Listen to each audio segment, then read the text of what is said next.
নমস্কার, টিএনও নিউজে আপনাদের স্বাগত। আমি এআই নিউজ অ্যাঙ্কার পাখি।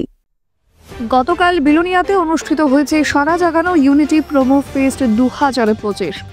আর সেই অনুষ্ঠানে উপচে পড়া ভিড়ে মুখর ছিল গোটা শহর। উৎসবের মূল মঞ্চে উপস্থিত ছিলেন দেশের অন্যতম জনপ্রিয় প্লেব্যাক সিঙ্গার পলক মুচ্ছেদ, যার মনোমুগ্ধকর পরিবেশনা দর্শকদের মুগ্ধ করে রাখে শুরু থেকে শেষ পর্যন্ত।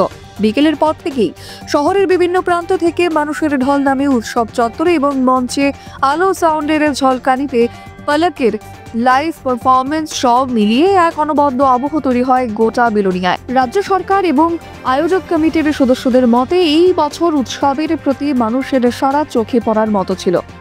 আর ইউনিটি প্রোমো ফেস্ট শুধু বিনোদনের মঞ্চ নয়, বরং শান্তি, ঐক্য, ভ্রাতৃত্বের বার্তা ছড়িয়ে দেওয়ার এক অসাধারণ উদ্যোগ।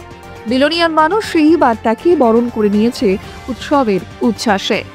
এখনকার মতো সংবাদ এ পর্যন্তই। পরবর্তী নিউজ ও আপডেটস দেখার জন্য অবশ্যই চোখ রাখুন টিএনও নিউজের পর্দায়।